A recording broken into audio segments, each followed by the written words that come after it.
This week, we take a look at Memorial Day, what it means, and how we can continue to honor the men, women, and sometimes children who died in service of the country by reading a piece from the New Age magazine about this universal fraternity, Freemasonry.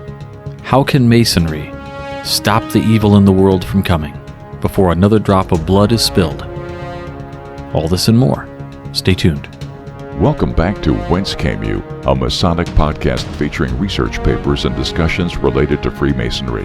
Here's your host, Brother Robert Johnson. Welcome back to the show. This is episode number 678. I want to thank our contributors, fellows, producers, and legacy partners of the WCY podcast. Without you, we cannot make this show happen every single week. If you're out there and you're listening and you're thinking, gee whiz, how can I help support this Masonic education endeavor?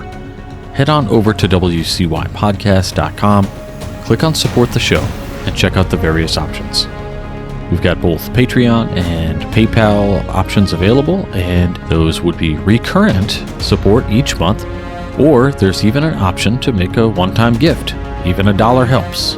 Thanks for any considerations. This particular episode is being released on Memorial Day, a day of remembrance of all of our members of the United States military who died in service to the nation, regardless of whether they died in combat or during peacetime. A day to remember and reflect on the sacrifices made by all who served and died. I've read a piece before on this podcast for Memorial Day and its Masonic history. It was originally many years ago, and it was by the Midnight Freemason guest contributor, Brother Brian Nemeth, or Nemeth.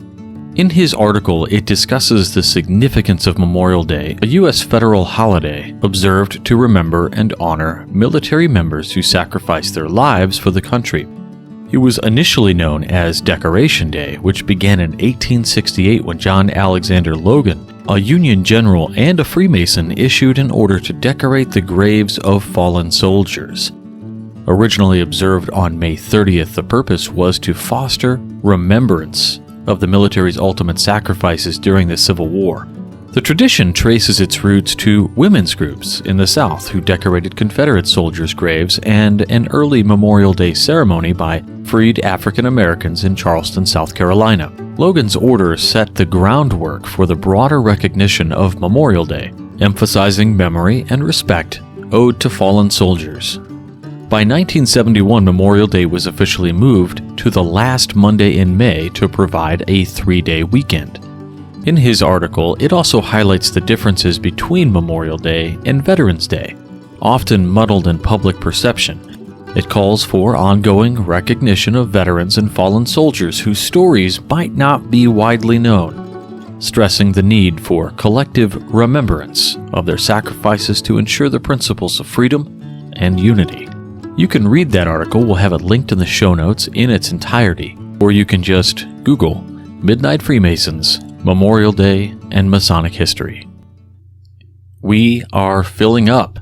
There's not a whole lot of tickets left, but enough for you to get a ticket. Check out the San Antonio Esoteric Summit. If you head on over to esoterictexas.com, you can check out the website for the San Antonio Esoteric Summit, which will be Saturday, June 7th, 2025, from 8 a.m. to 5 p.m. A number of great speakers will be there: T.J. Brumfield, Rodney McGilvery, Ben Williams, Dirk Hughes, and Jeff Bennett, all from around the country, happening in San Antonio, Texas. I'll be there as well, and Frank Zepp will be the master of ceremonies. What about the different topics people will be speaking on? Well, T.J. Brumfield is going to be doing something on the Kabbalah. Rodney McGilvery will be presenting something on alchemy. Ben Williams will be presenting on Martinism. Dirk Hughes will be doing something on the symbolism of the beehive, and Jeff Bennett will be doing something called Symbolism Amplified. And of course, again, Frank Zepp will be doing the Master of Ceremonies. Myself, I will be doing a presentation opening the day, I believe, called Esoterics 101, sort of setting the stage for the various things that will during that day of education. I'm excited to learn. It's also a limited engagement event, so if you get your tickets early, that's better.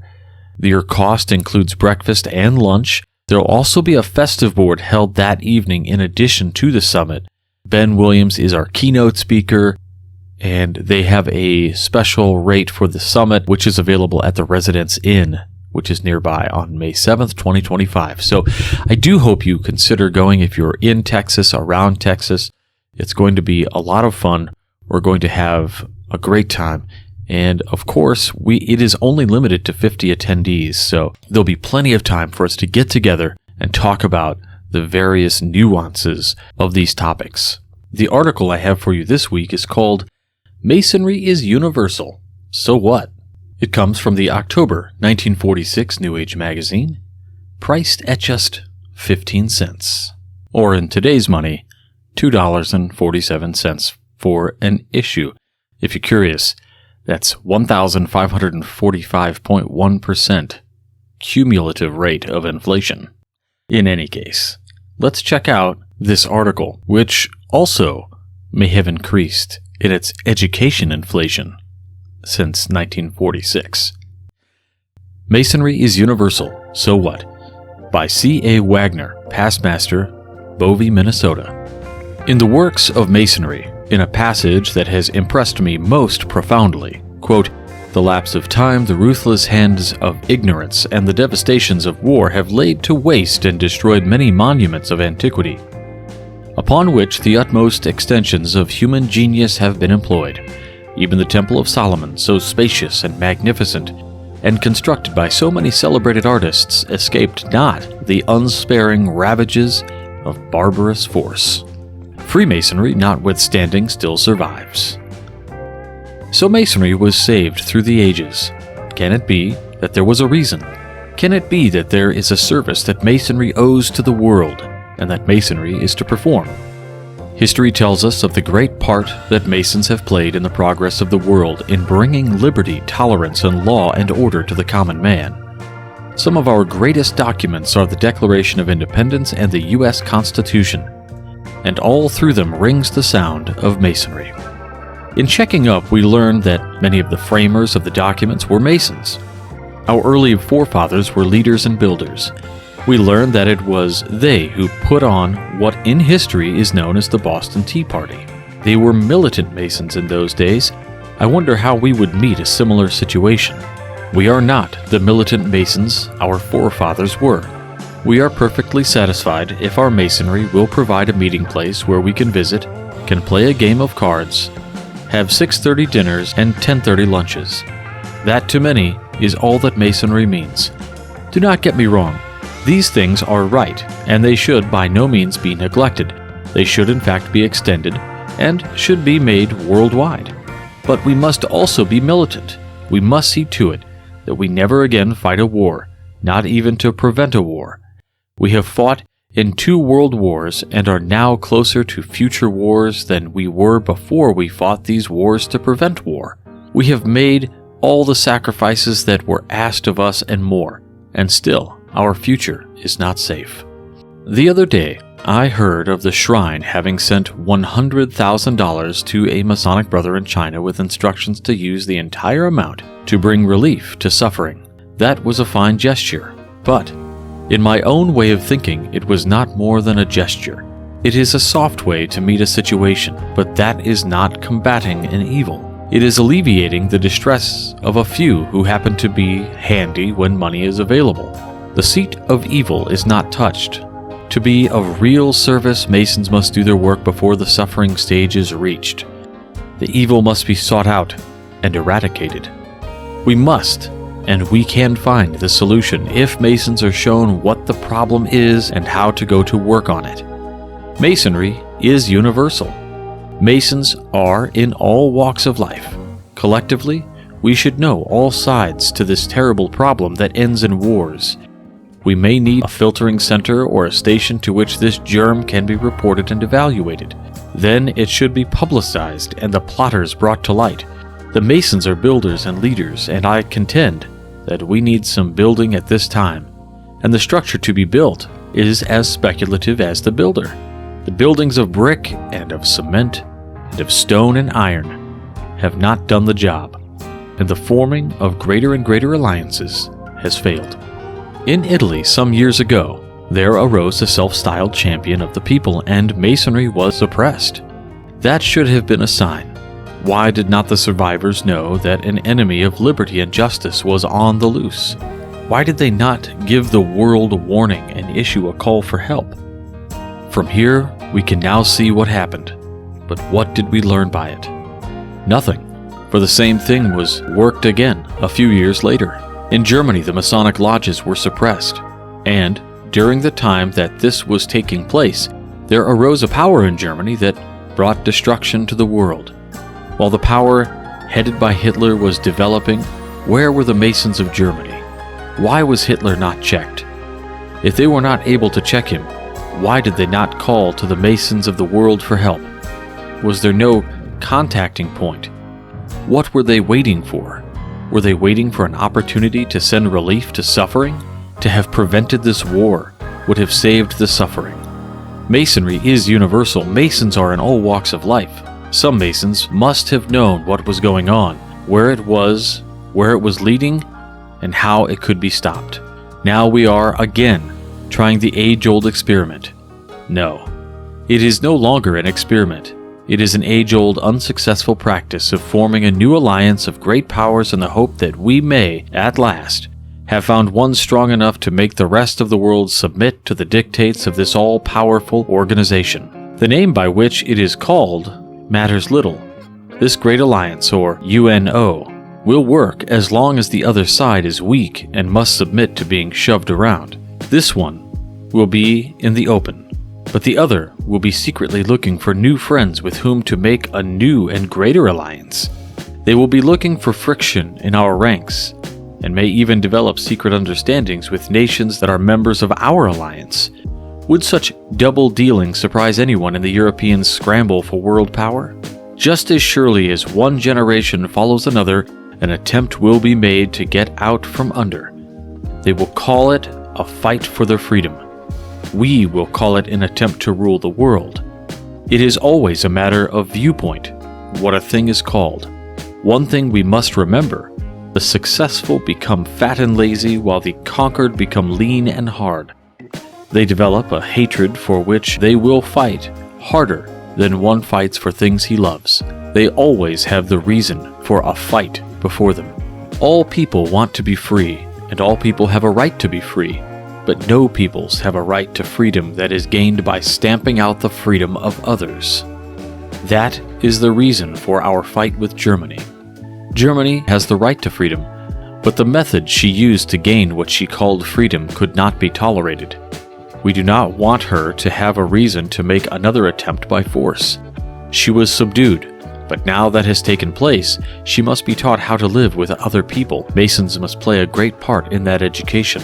A small clique of Nazis kindled a fire of hatred. Why cannot Masonic lodges kindle the warm fire of brotherly love throughout the world? For a start, we have this universal organization with a common background for tolerance, freedom, liberty, and brotherly love. While we claim to be universal, have we really been more than isolated lodges? We have had the same teachings, but we have been too complete in ourselves. We have not had that warm brotherly connection that should exist between Masons of all countries to make them understand each other's international problems. We have not been able to tolerate our international differences. We have not created a desire for peace. We have not made that desire universal.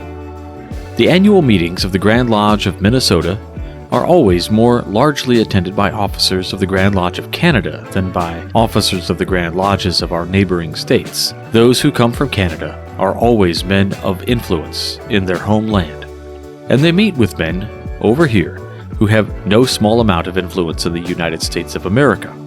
The friendships that are formed in this way without a doubt bring greater friendship between the two countries and a better understanding of our international problems. This is an example for the world to behold. This friendship between two neighboring countries where, for more than 100 years, no armed difference has developed and where no part of the boundary line is marred by even the suspicion of a fortress. I like to believe that Masonry played some small part in bringing this about. Can it be that right here lies the solution to the problem? Can it be that by so simple a practice, we may be able to free ourselves and our country from war just by having meetings to which groups of Masons from Germany and all other countries are invited, meeting just for good fellowship, and so that we might get on kidding terms with each other. It might be that simple. The greatest element in keeping peace is desire. Where a warm brotherhood exists, there is a desire for peace. Is that not worth a try? One can go a lot further with a fellow man by being friendly with him than by trying to shove him around. The cost would be light, it would be interesting, and it might find a long-missed brotherhood.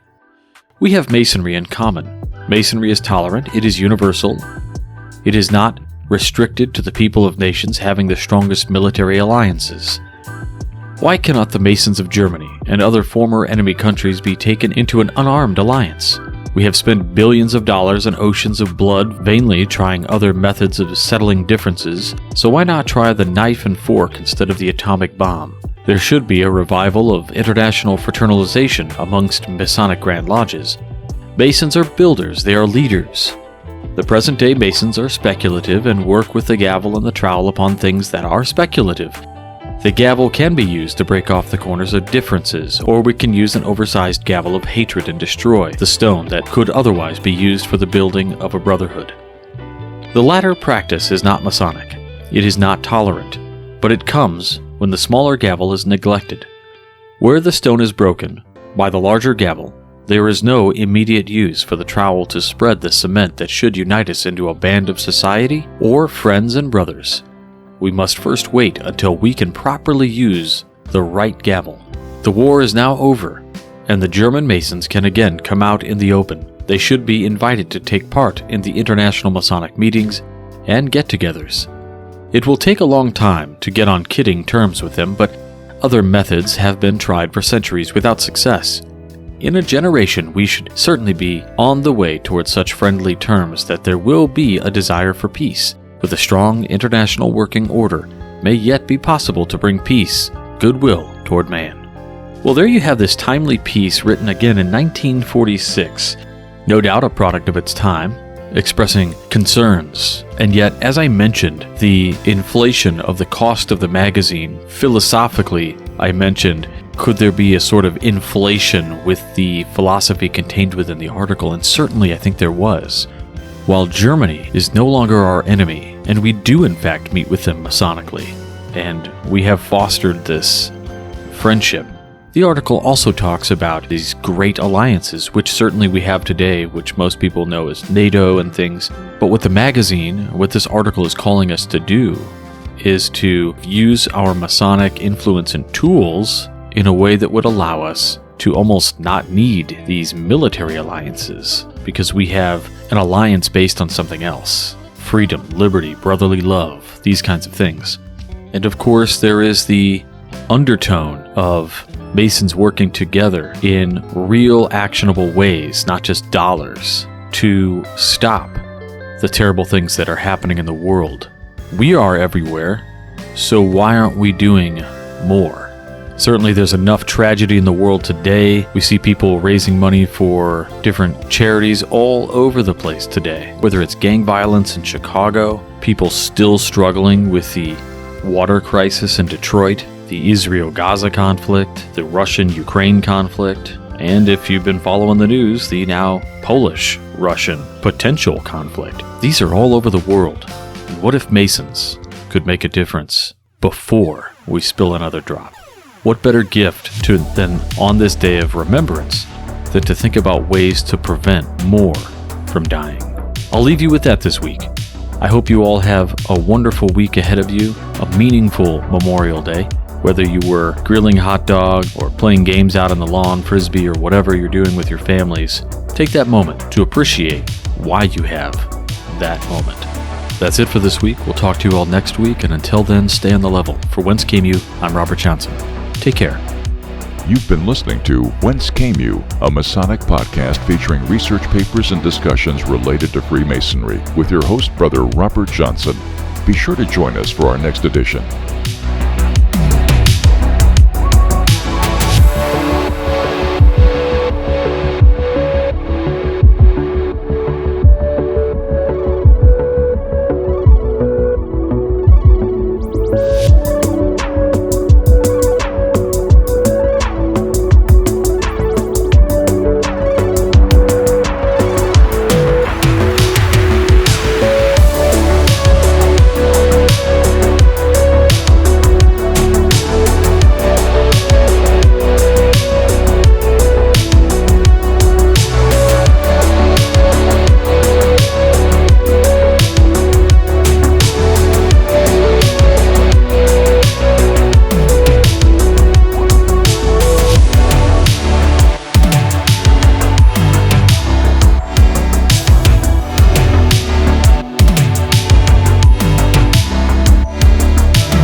WCY Media.